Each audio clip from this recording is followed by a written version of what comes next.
Behaviourism and Constructivism are two prominent psychological theories that have shaped modern education. Both have distinct merits, offering unique contributions to the learning process. This brief summary and analysis will delve into the fundamental aspects of each theory, highlighting the strengths they bring to educational settings. Behaviourism, founded by John B. Watson and developed further by B. F. Skinner, is rooted in the idea that learning occurs through the process of conditioning. In this approach, behavior is viewed as a response to a stimulus, and learning is achieved by reinforcing desirable behaviors and extinguishing undesirable ones.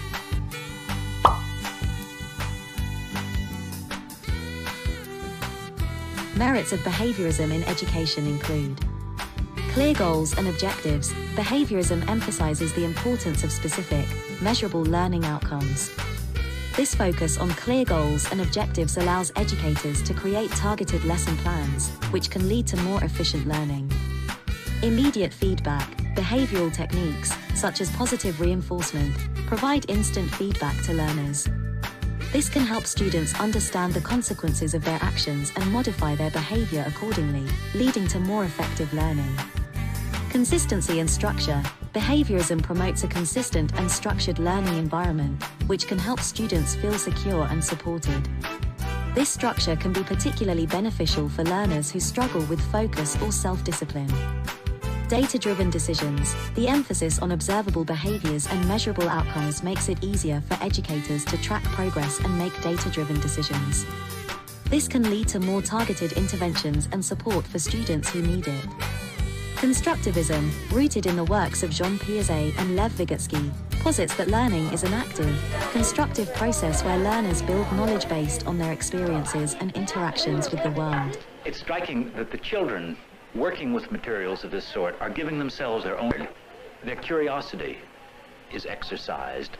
They are looking for the answers to things, and when they find it, that's their reward. They don't need gold stars or approbation. They should get these in some sort of a long-run thing. They also sense, as they move along, an increase in their own competence. And this is pretty heady. This is what keeps one moving. This is one of the basic ways in which you have to fight what I want to call the sort of middle dropout, the kid who drops out of sheer boredom because he's never had a decent intellectual experience in a classroom. And they're getting an intellectual experience. This theory emphasizes the importance of social, cultural, and personal factors in the learning process. Merits of constructivism in education include a learner-centered approach. Constructivism places the learner at the center of the learning process, promoting autonomy and encouraging students to take responsibility for their own learning. This can lead to increased motivation and engagement. Meaningful learning. Constructivist learning environments prioritize authentic, real-world problems and tasks. By connecting new knowledge to existing experiences and prior knowledge, students are more likely to develop a deep, meaningful understanding of the subject matter. Social interaction and collaboration. Constructivism emphasizes the importance of social interaction in the learning process. Collaborative learning experiences, such as group projects or discussions, can help learners develop critical thinking, communication, and problem-solving skills. Adaptability and flexibility. Constructivist classrooms are often more adaptable and flexible than traditional settings. By allowing students to explore topics at their own pace, educators can tailor instruction to meet the diverse needs of learners. While it's true that we do have to construct meaning for ourselves, that doesn't mean guidance is harmful. Structured approaches help to construct meaning, whereas unstructured examples can leave us confused. In a 2004 paper, the educational psychologist Richard Meyer draws out the differences between the two senses of constructivism, calling them the constructivist view of learning and the constructivist teaching fallacy. Meyer accepts the constructivist view of learning, that learning is an active process in which learners are active sense-makers who seek to build coherent and organized knowledge.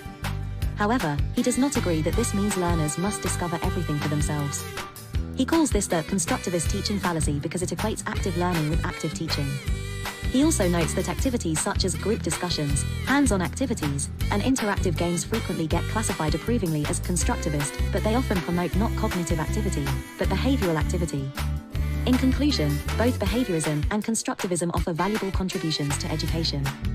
Behaviourism provides clear goals, immediate feedback, consistency, and structure, which can be beneficial for learners who need a structured environment. In contrast, constructivism fosters a learner-centered approach, meaningful learning, social interaction, and adaptability, promoting critical thinking and problem-solving skills. By understanding the strengths of each theory, educators can create more effective learning environments that cater to the diverse needs of their students. My feeling after showing a similar class some loops about the pendulum and feeling their reaction to seeing this film after they had been working for several weeks in the classroom with very similar equipment, my feeling was this was a very dramatic experience for the kids to see from the adult world a slightly more elegant presentation of the very material that they had been working with themselves, and they saw everything in these films. Whereas if you showed these films to children who'd never played with the pendulum, never done these kinds of experiments and so on, I think they would get almost no information and very little of pedagogical value from them. So I think the film has to be linked closely with the work.